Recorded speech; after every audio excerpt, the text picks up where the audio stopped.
In early 2025, the Indian community in the UK faces a harsh reality due to a nationwide crackdown on immigration that's targeting Indian restaurants and migrant-run businesses.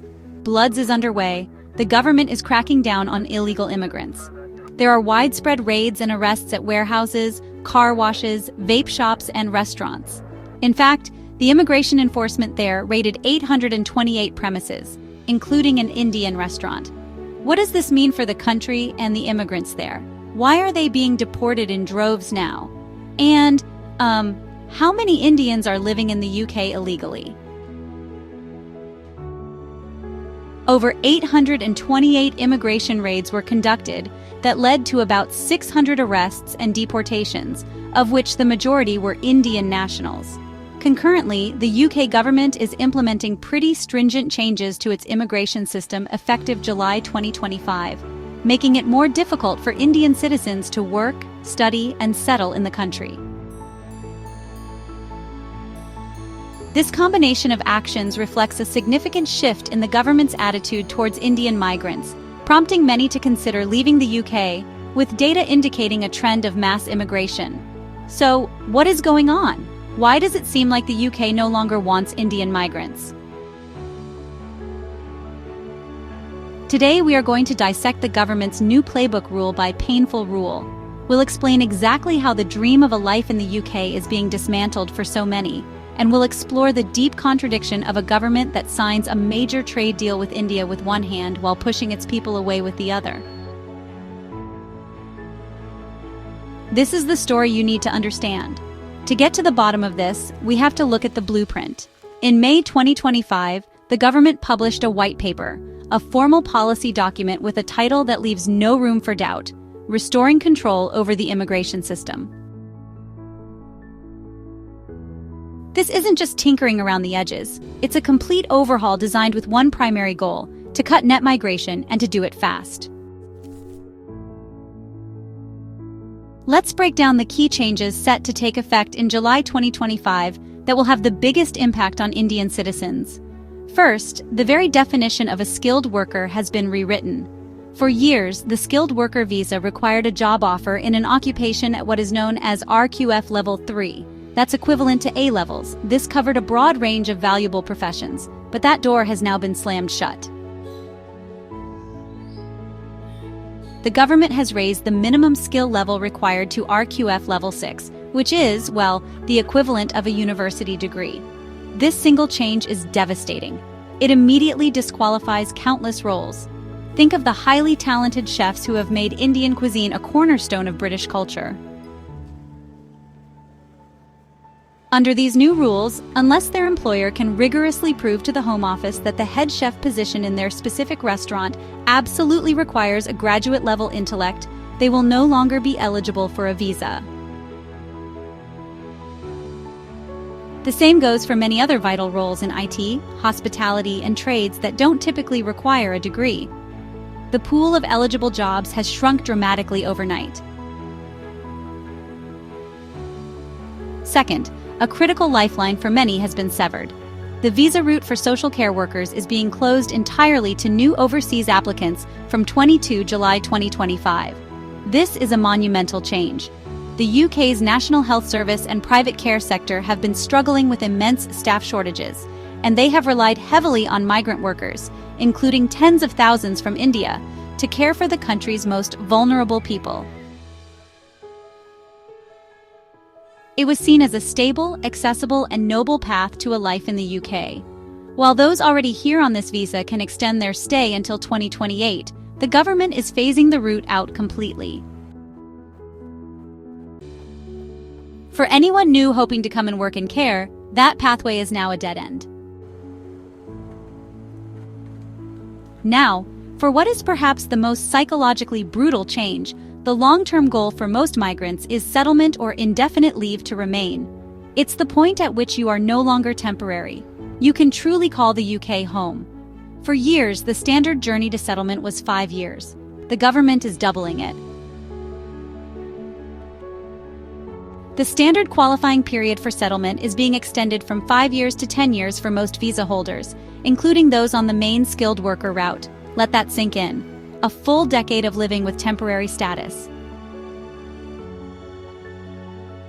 A decade of visa applications, fees, and the constant underlying anxiety that your right to remain could be revoked. It makes long-term life planning, getting a mortgage, starting a family, truly integrating, feel impossible. The government has mentioned a potential fast-track earned settlement for some, like NHS workers, but honestly, the details remain vague and unconfirmed. For the vast majority, the message is stark. Your sense of security here has been postponed for a decade. Fourth, the financial barriers are being raised to, well, skyscraper heights. The minimum salary required to obtain a skilled worker visa has been jacked up to £41,700 as of July 2025. This figure will make it impossible for many businesses, especially outside of the high-wage bubble of London, to hire from overseas. You know, many perfectly good graduate jobs, junior positions, and roles in the creative or charity sectors just do not pay that much. And honestly, the costs are piling up for employers too. The fee for a certificate of sponsorship, which is the digital document a company needs to hire a foreign worker, has been increased by a massive 120% to £525. On top of that, the immigration skills charge, a tax on these businesses, is also going up. This creates a pretty powerful financial disincentive. Faced with thousands in extra costs and a mountain of red tape, a lot of UK companies will simply give up on international recruitment, further shrinking the opportunities for Indian applicants. Finally, the government is taking aim at the next generation. The graduate visa was a game changer. It allowed international students, after paying huge tuition fees, to stay and work in the UK for 2 years post-graduation. It was a vital bridge that gave Indian graduates a fair chance to find skilled work and switch to a long-term visa. That bridge is being shortened.